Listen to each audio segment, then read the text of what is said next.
सदन में गतिरोध को लेकर बीजेपी विधायक संदीप शर्मा ने कहा कि हमारे विधानसभा अध्यक्ष ने अच्छा प्रयास किया था नवाचार का, लेकिन अनर्गल रूप से प्रतिपक्ष ने अपनी बात को रखा।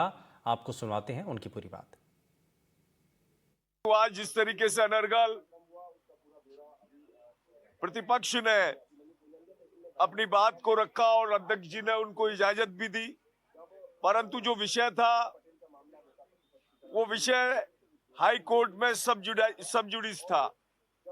उसके बाद भी अध्यक्ष जी ने ये व्यवस्था दी कि एक बार मैं इस विषय का परीक्षण कराकर और कल इस विषय पर व्यवस्था दूंगा, परंतु प्रतिपक्ष की जैसी आदत है, लगातार जब से सदन की कार्रवाई प्रारंभ हुई है, ये सत्र प्रारंभ हुआ है, लगातार आसन की अवमानना करना, आसन पर टिप्पणी करना, आसन की गरिमा को एक तरीके से तार तार कर देने का प्रयास रहा है। मात्र 8 साल की गवर्नमेंट है भारतीय जनता पार्टी की, और उसको लेकर उनके पास कुछ कहने को है नहीं। 5 साल के उनके जो कार्य रहे हैं उनको लेकर वो कोई जवाब दे नहीं पाते, और इन सारी चीजों को लेकर प्रतिपक्ष इतनी बौखलाहट में है कि वो इस सत्र को ढंग से चलने नहीं देता। और इस खबर पर ज्यादा जानकारी के साथ हमारे सहयोगी सुशांत पारिक हमारे साथ जुड़ चुके हैं। सुशांत, सबसे पहले क्योंकि विधायक के निलंबन का मामला खूब गर्मा रहा है, अब इसमें एक तरफ चूड़ी टूटने की बात होती है, महिला विधायकों के साथ गलत व्यवहार की आरोप लगाए जाते हैं, लेकिन इस पर अभी तक कोई स्पष्टीकरण नहीं आया। हालांकि आरोप प्रत्यारोप इस पर चल रहा है। देखिए, अपडेट ताजा तो यही है शुभेंदु की, सदन के भीतर कांग्रेस विधायकों का धरना जारी है। आज रात वहीं धरना रहेगा और वहीं रहने के लिए रात को जो है बिस्तर मंगवाए जा रहे हैं सोने के लिए, और भोजन की व्यवस्था भी की जा रही है।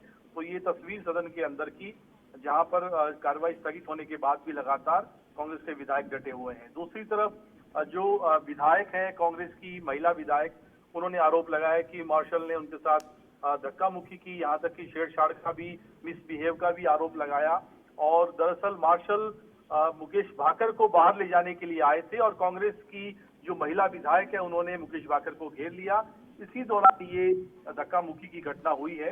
हालांकि सत्ता पक्ष की तरफ से अपनी दलील है, वो कह रहे हैं कि जब स्पीकर कोई व्यवस्था देते हैं तो फिर उसकी पालना होनी चाहिए, लेकिन एक तरीके से सियासी बयानबाजी दोनों तरफ से जारी है। और सदन की कार्यवाही जो है वो कल सुबह 11 बजे जब शुरू होगी तभी गतिरोध टूटने की संभावना है। हालांकि कल तक का ही बिजनेस है, उसके बाद अभी तक आगे का बिजनेस तय नहीं किएगा शुभेंदु।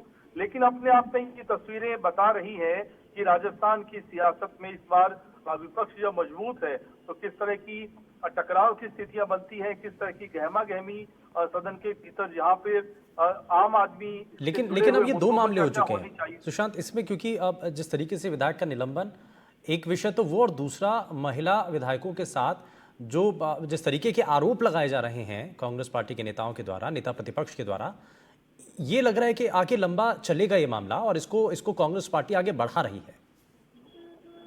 देखिए, घटना एक ही है, घटना के दो अलग अलग जो है पहलू हो गए, क्योंकि शुरुआत हुई थी नेता प्रतिपक्ष के उस बयान से जब उन्होंने संसदीय कार्य मंत्री के पुत्र को डबल एजी लगाने की बात कही थी कि जोधपुर में लगाया गया, नियम विरुद्ध है, इस पे चर्चा होनी चाहिए। स्पीकर ने कहा कि बाद में चर्चा करेंगे, मामला कोर्ट में है अभी। तो ये सारी विवाद की जड़ वहां से शुरू हुई, और उसके बाद मुकेश भाकर उन सारे सदस्यों में शामिल थे जो लगातार विरोध दर्ज करवा रहे थे।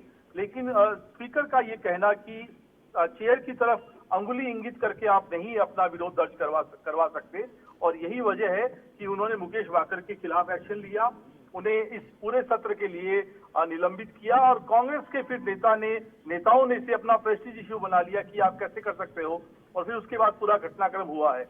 लेकिन जो तस्वीर अंदर की है शुभेंदु, आप उसे समझिए कि कांग्रेस की तस्वीर ये बता रही है कि कांग्रेस इस बार एक अलग रणनीति के साथ सदन में उतरी है।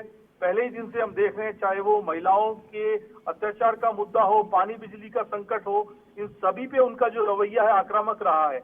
लेकिन यहाँ तक ठीक था, लेकिन अगर सदन का समय अगर इस तरीके से खराब किया जाता है तो वाकई ये बता रहा है कि सबसे बड़ी पंचायत में जनहित के मुद्दों पे चर्चा आखिरी 2 दिनों में जितनी ज्यादा हो सकती थी वो अब नहीं हो पाएगी।